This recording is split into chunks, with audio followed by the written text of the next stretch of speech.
Welcome to another edition of Project Cargo Professionals. With us today is Augustine from Mitsubishi Power Americas. How are you? Hey, Luke. Good to see you. Good to see you Glad too. to be here and happy to be chatting with you today. So, Augustine, to kick off, tell us what Mitsubishi Power Americas is and how you fit into that. Cool.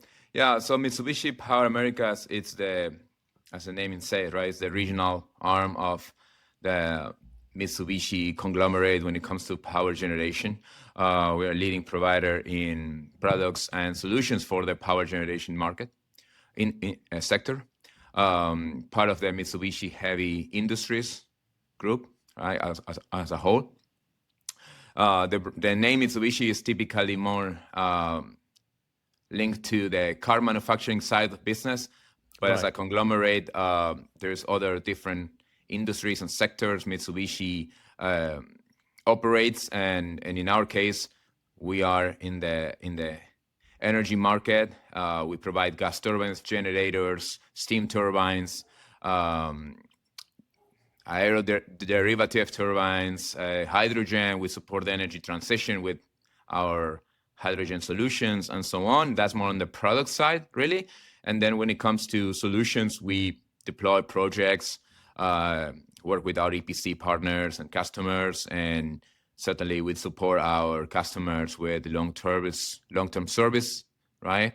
Contracts and spare parts and maintenance for those units that are connected to the grid already. So I started in June 23 with Mitsubishi Power in my vice president role for logistics, warehousing, and inventory. So it's not just project logistics in a way, right? As projects takes a lot of my time and effort, and focus, but also have responsibilities over their manufacturing logistics, right? All the inbounds to support our manufacturing in the Americas.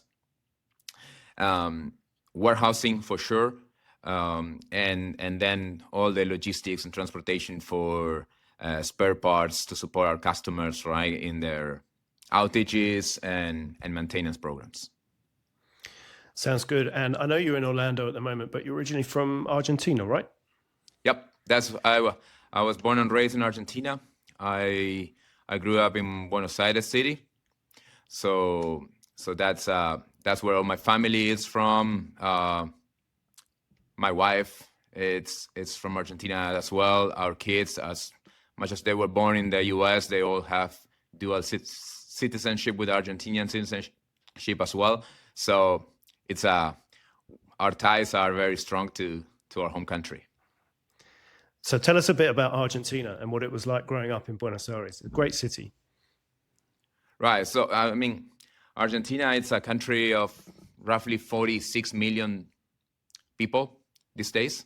But if you see the extension of the territory, the extension of the country, right, it's just heavily populated in a few cities and few spots.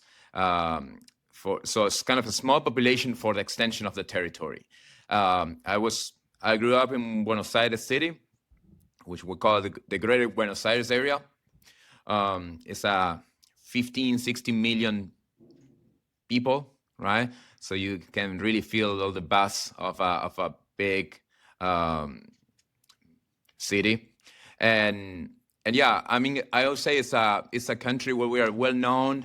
Besides our soccer players and being the current World Cup champions, right, in soccer, I'm very passionate about soccer. We're very known about the passion of our people, right? Which is something that I think I kind of embody as well in terms of how I lead and how I operate in my professional life. But also, it's also a country of big inequalities, right? So it's a country where we say that shapes the way you operate, the way you think, right? Because typically a day in Argentina will be a year somewhere else, right? The pace of how things happen and how the situation fluctuates and can evolve pretty quickly, right? We are known also maybe for our economical crisis, kind of very often we get into financial and economic crisis. So that System shapes high the way you inflation. operate. Inflation, right? Inflation, debt,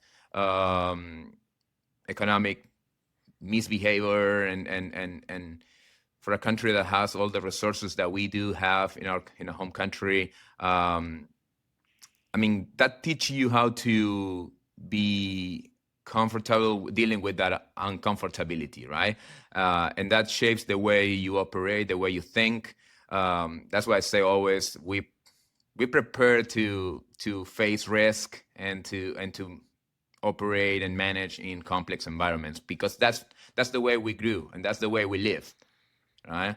So good training for a career in project logistics. Yeah, I think it's a great training, right? I think it gives you a way of that you are more aware of your surroundings, in a way of, yes, we're doing this is the plan A, but things can go south very quickly, right? What is going to be our plan B? What's our plan C? How we can make sure that from a risk perspective, we are prepared to face that uncertainty, which in this global environment we're living, in the world we're living these days, is for me, is a huge asset. And at some point you had to start working. So tell us about your early career, how you started out.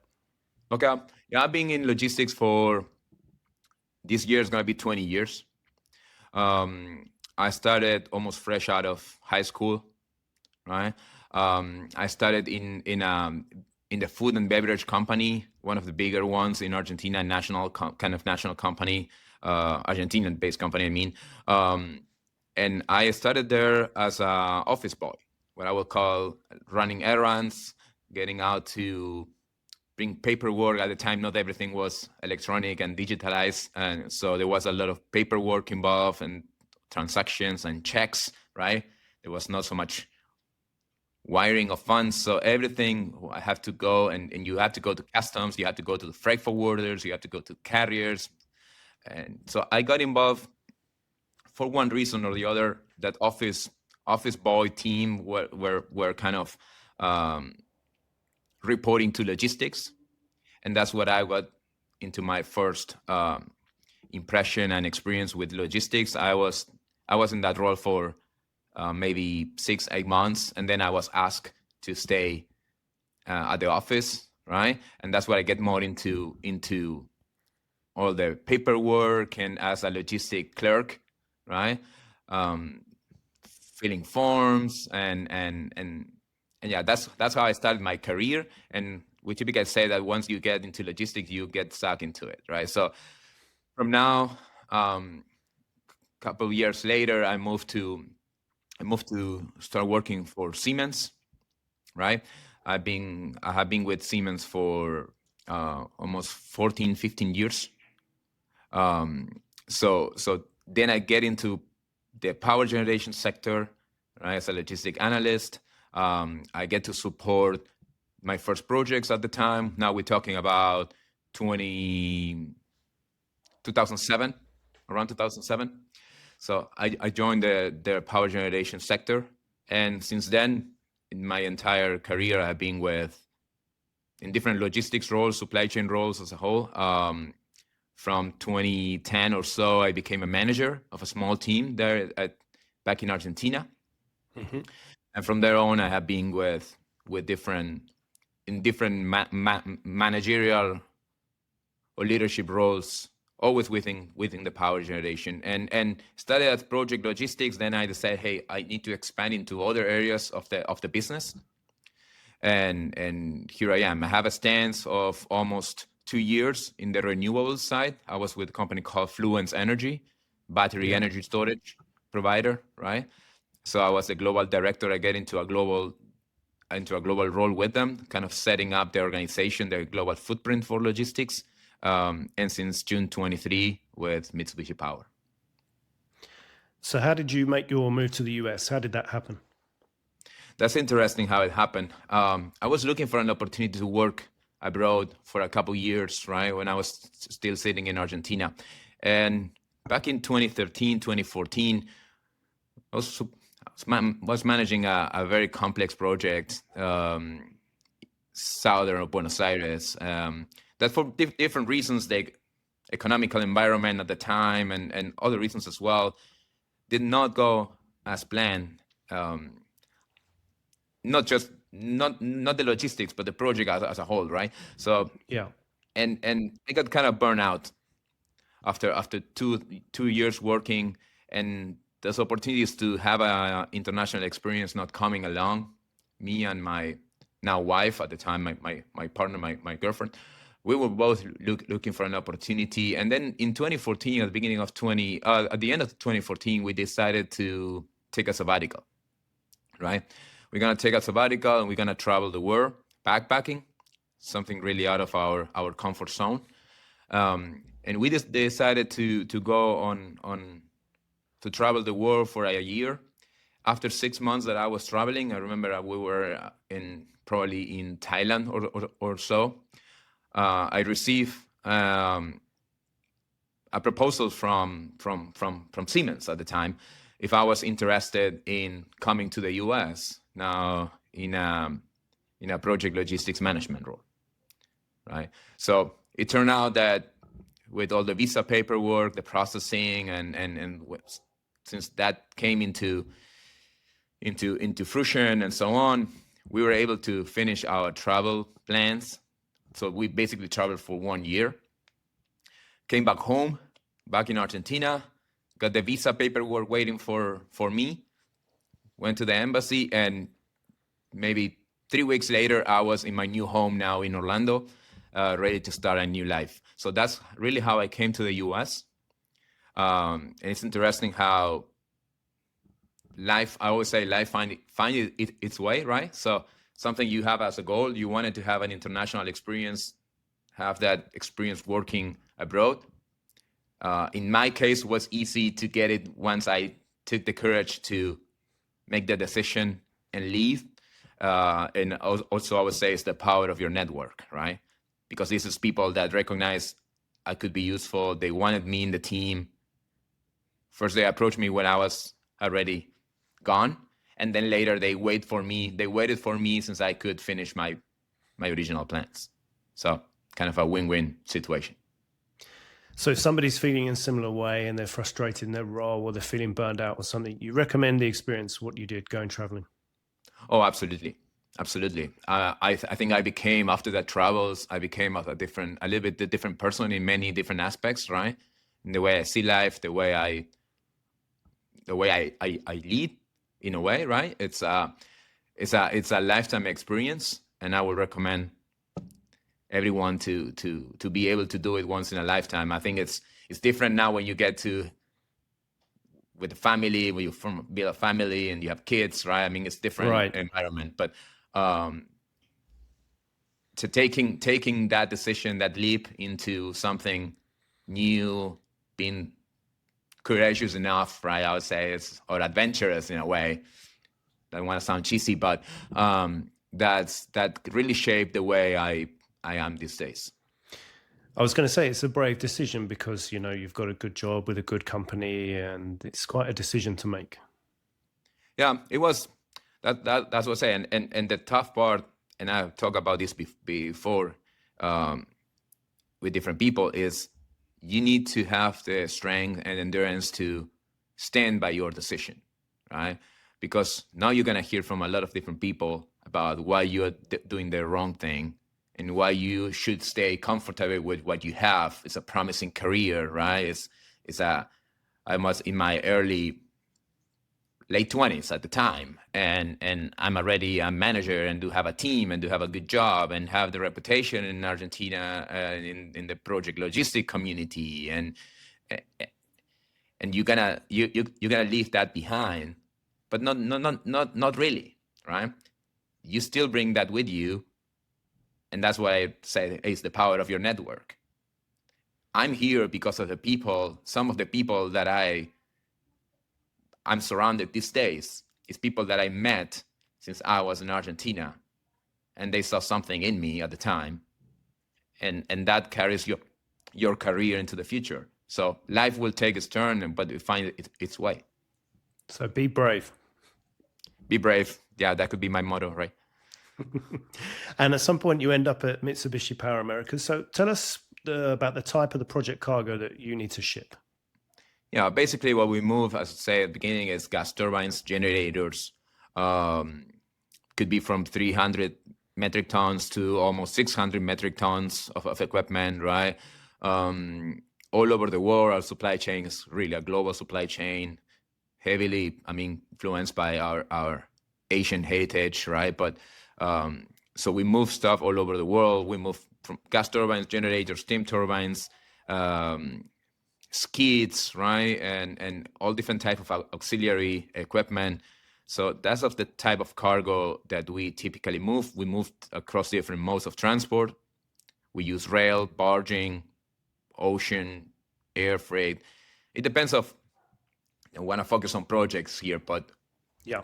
we have a lot of different service type of needs depending on which segment we're talking about, right? And which segment we are servicing in a way. So certainly we are focused on the Americas region, right? From Canada up to Argentina. We're currently operating we have projects in Mexico, projects in Brazil, but then certainly in the US.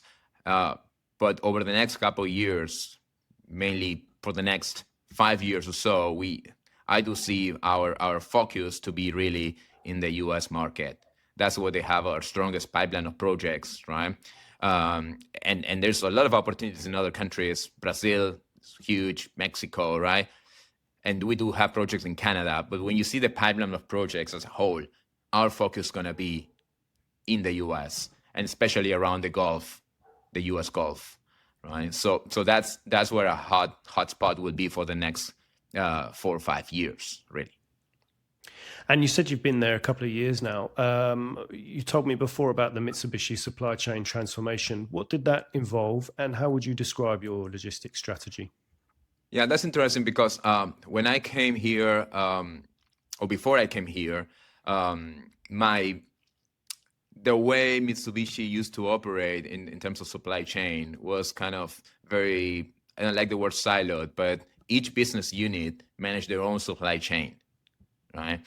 And the idea to bring in this integrated supply chain organization was to be able to boost the efficiency and boost the way those business units collaborate and have a common strategy and common approach to supply chain. A lot of the suppliers and service providers we use are all the same across the business, right? And the strategies could be applied across the business. So in beginning of 2023, there was a decision being made about bringing us integrated supply chain organization together. And that came with an effort to transform and organize and very structured effort to transform our supply chain operation and flow and the way we do things around here. So that came, as I say, we're very structured because we actually have a transformation program, right? And logistics has an integral part of that. The way logistics operates these days is not the same for Mitsubishi Power. It's not the same way we used to operate in the past. The expectations are higher, right? For me, it's about the good, the bad, the ugly, right? And be forthcoming about those things. Doing surveys. It's interesting that we did a survey last year, right? After we onboarded a lot of suppliers, some of them we instructed a competitive environment, right? And not everyone had a seat at the table in this transformation. Why? Because some of them couldn't compete, or some of them were not in line with the new playbook and the new rules of the game. And I respect that, right? But then we did a pulse check, and it was very interesting, the feedback we got in that survey, right? It's about how embedded we are and how we are understanding each other with the suppliers as part of this transformation journey, because otherwise it's just me talking about it and we kind of have to walk the talk in a way. And what would you say are the skills and the characteristics of the service providers that you work with and that you've been impressed with? What are you looking for?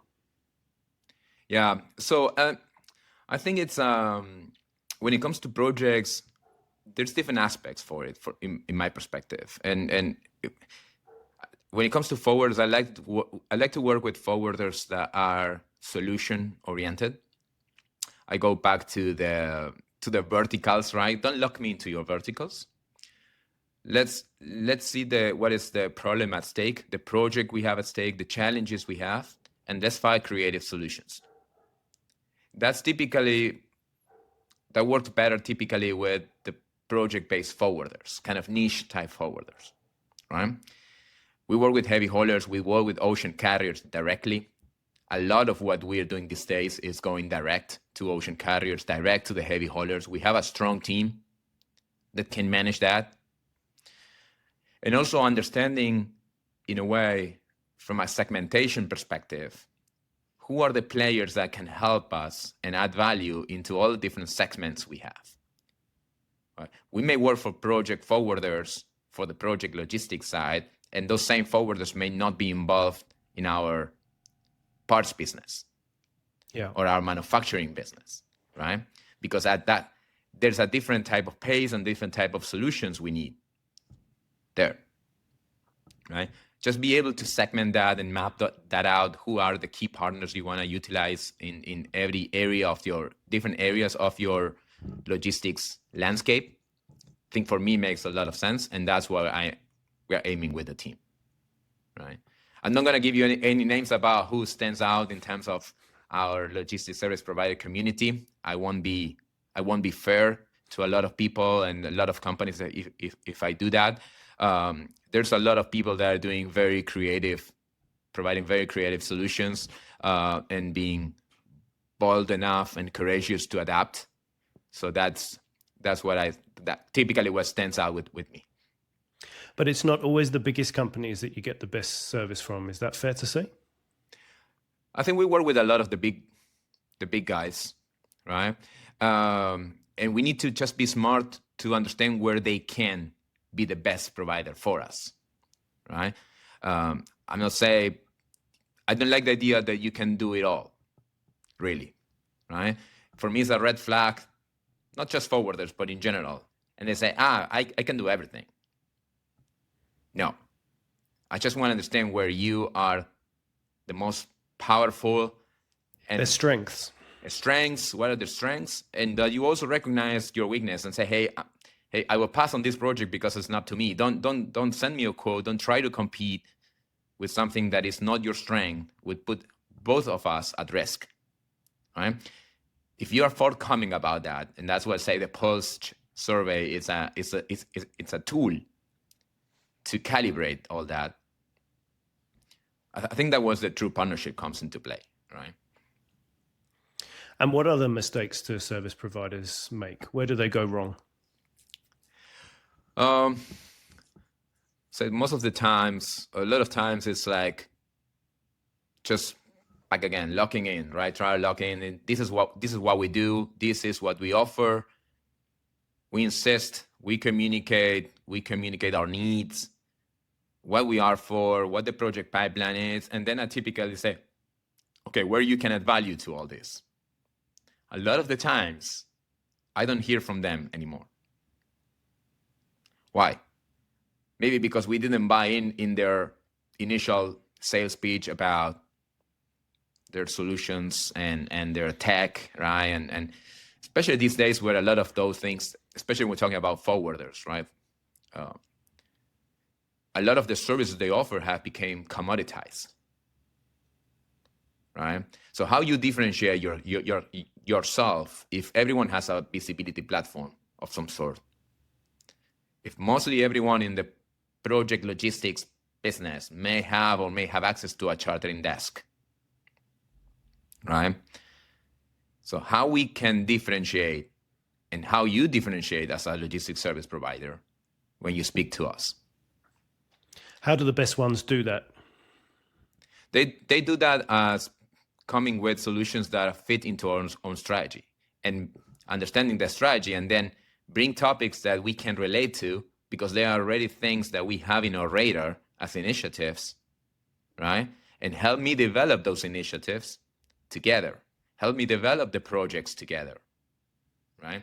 Let's be creative about how we can come together to the table in terms of collaboration. If I'm going to send you an RFP and I call you a partner, that's not really a partnership. You are one out of my 20 partners, right? And I don't need maybe 20 forward, especially in the project business. I just need the ones that are strong enough and really merge with what we are trying to accomplish here. And we know it's a common complaint or a common comment. How do we stop people seeing logistics purely as a cost? What's your opinion on that? Okay. On that one, I would say my view is that you need to understand what side of the table you're in, right? And this could be different from different people for different people. In my case, if you're a logistics service provider, you're a carrier, a heavy hauler, a forwarder, logistics is your core business. You are in the business of logistics, and you are the core business. Here for us, the core business of Mitsubishi Power is not transportation and logistics per se, right? Our business is to provide the best solutions and the best equipment possible, right? And put our turbines in the market, because we are in the power generation business. And logistics, for me, I don't see logistics as a cost center. For me, logistics is a strategic function as a lever to the business, right? I'm not looking into having logistics become a profit center, because that's not the core of what we do. We need to have the best people, the best solutions, the best logisticians, the best processes and concepts when it comes to projects, to make sure we can provide the best service and the most reliable and safe delivery process as possible. But the ultimate goal of what we do, at the center of what we do, at the core of what we do, is to support our customers with power generation. So when you hear service providers complaining or clients are only focused on cost, I suppose that's natural, right? I think it's natural. Cost is not the most important driver. It's certainly something we evaluate. It is something important. We have to be cost conscious and cost competitive. But there's other things we value, and certainly we have been a lot of efforts to bring soft factors into our decision-making process in terms of risk mitigation, in terms of how financially sound these companies are, what the experience we have dealing with and working with this specific provider.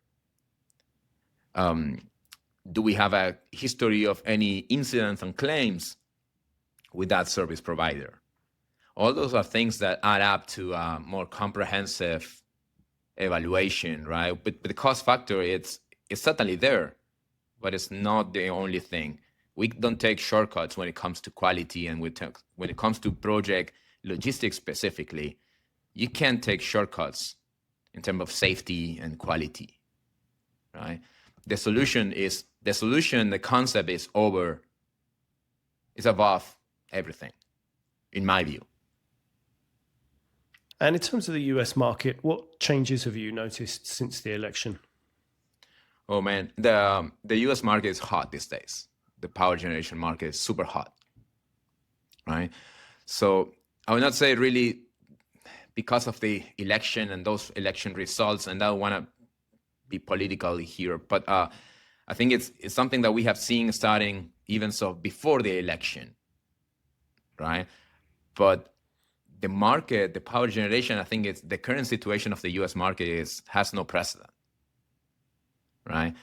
AI is keeping the topic on the headlines, right?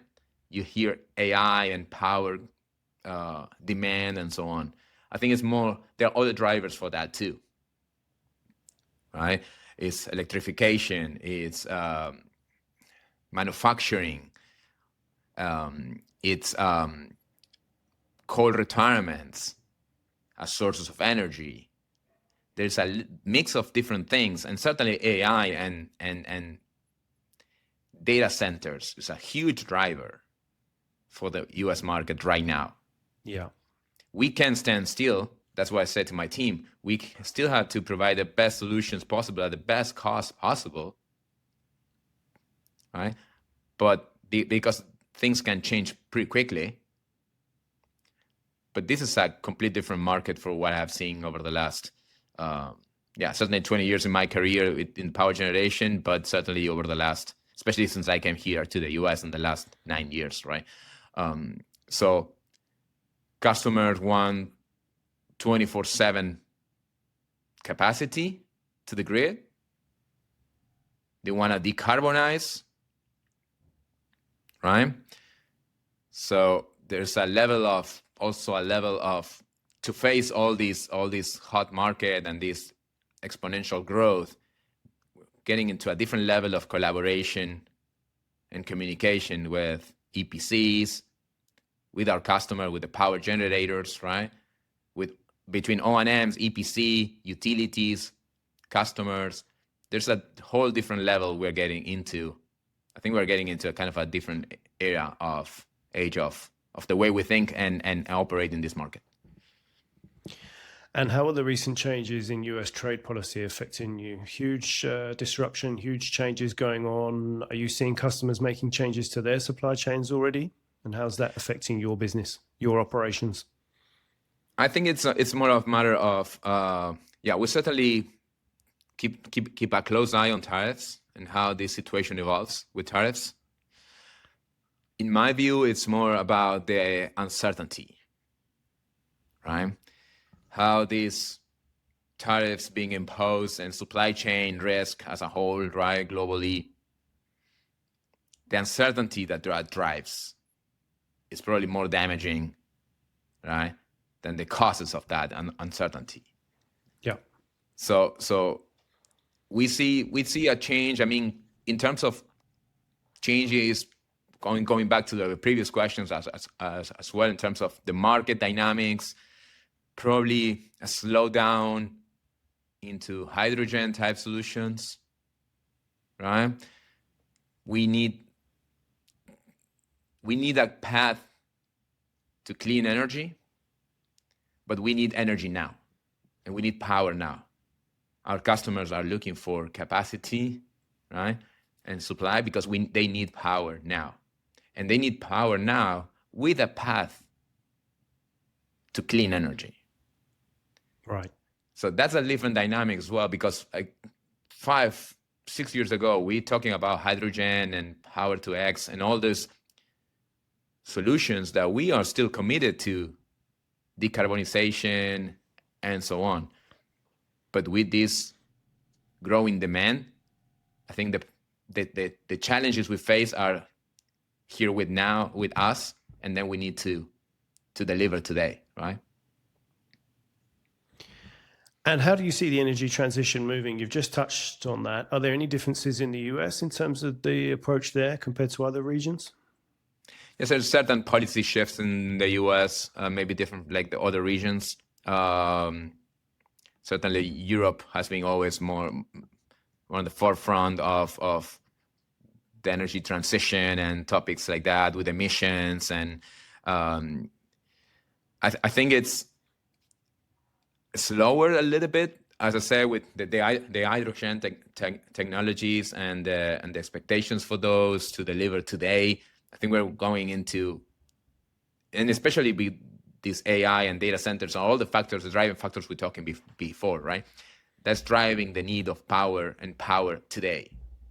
And some of these solutions are still to be developed, and there's a path to it, right?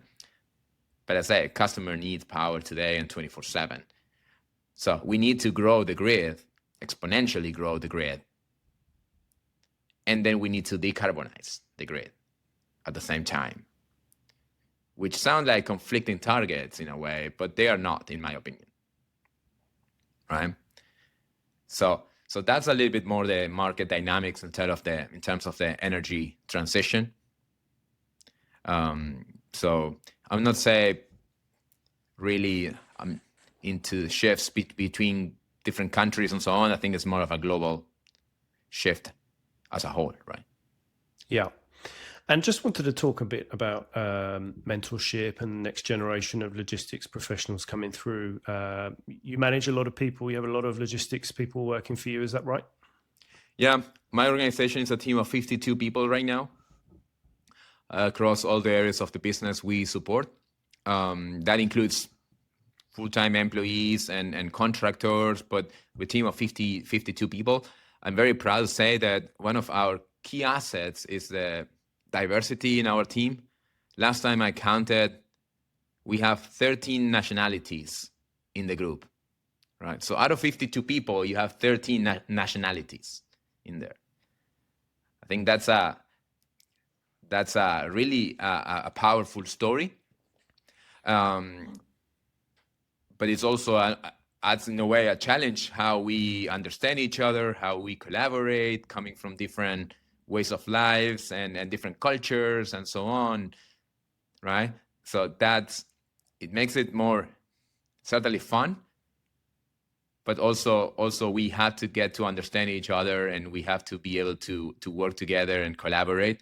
When it comes to developing people, as I say, back to our strategy we're talking at the beginning, right?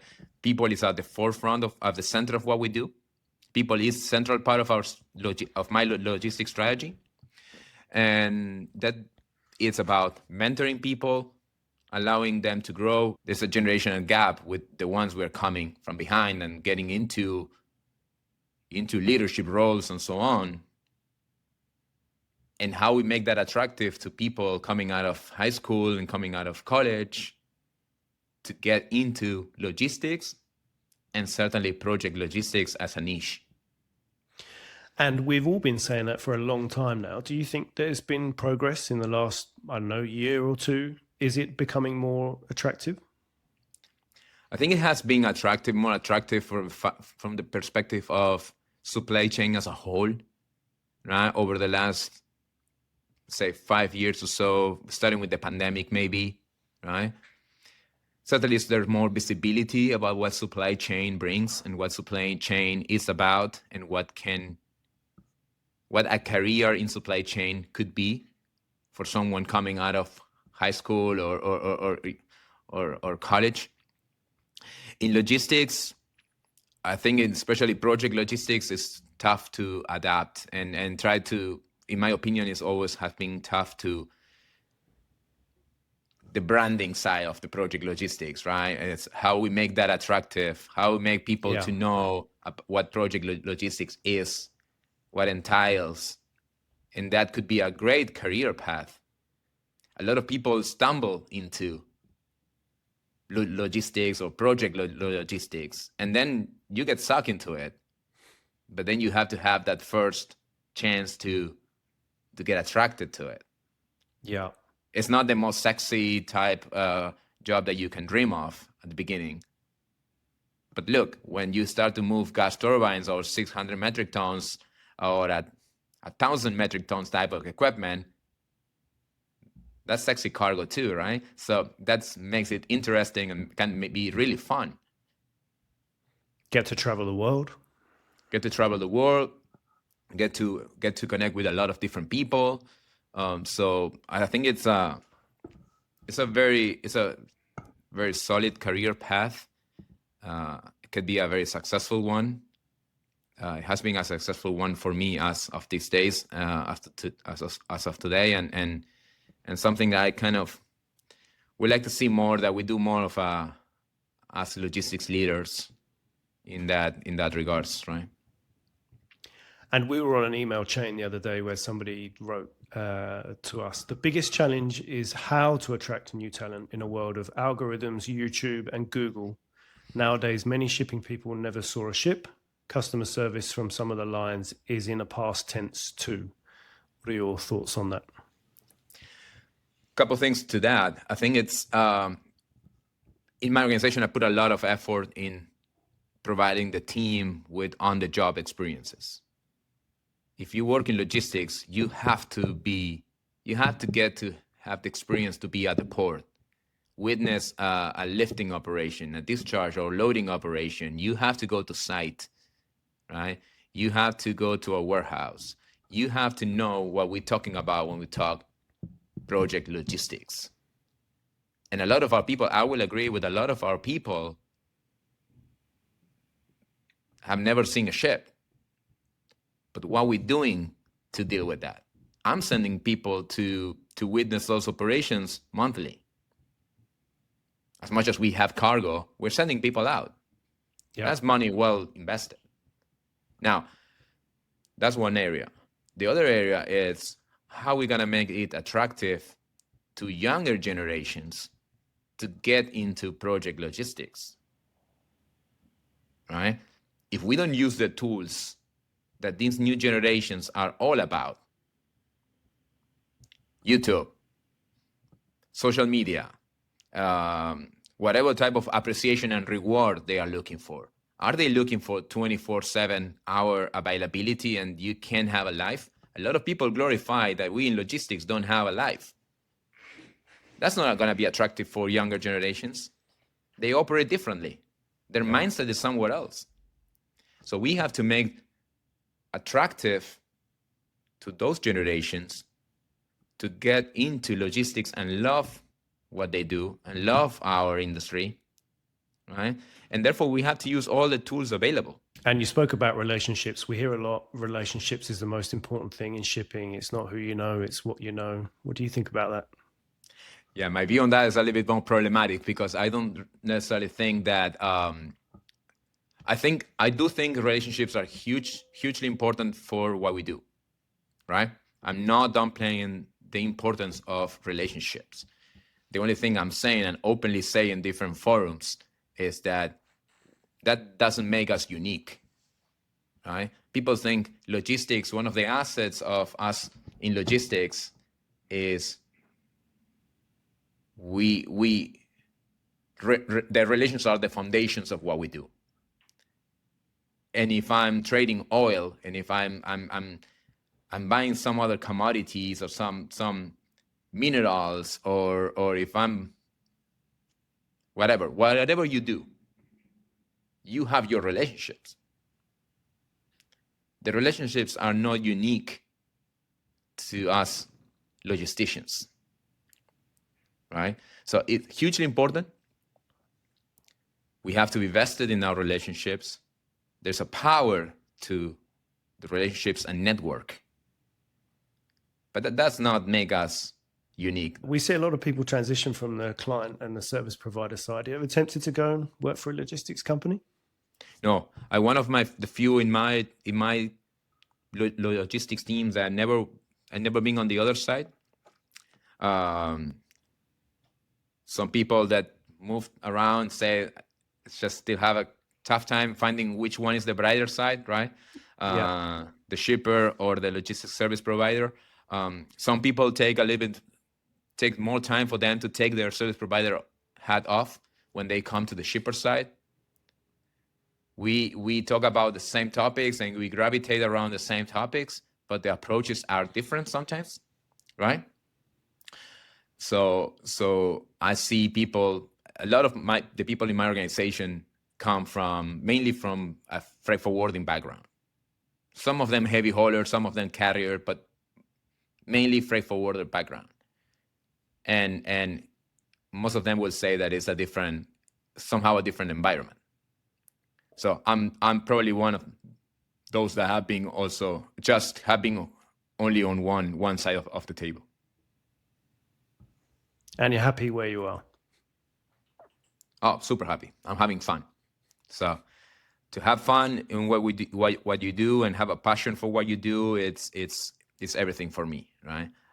The times that I decided to move on into something else or something new, it's because I wasn't having fun anymore, right? And I love what I do. I give my team and the organization my 120%, my 150%. I also have a lot of high expectations, and I like to have fun. And once I'm not having fun, right? And I understand that not always you will have fun and having fun, and there's tough moments too, and moments that require bold decisions. But it's about the why and why you do what you do, and what ignites that passion inside you of waking up and have to deal with a fluent environment as logistics is. Augustine, thank you very much for your time. Really appreciate it. No, absolutely. Thank you for the time. All good, tough questions. So thanks for having me.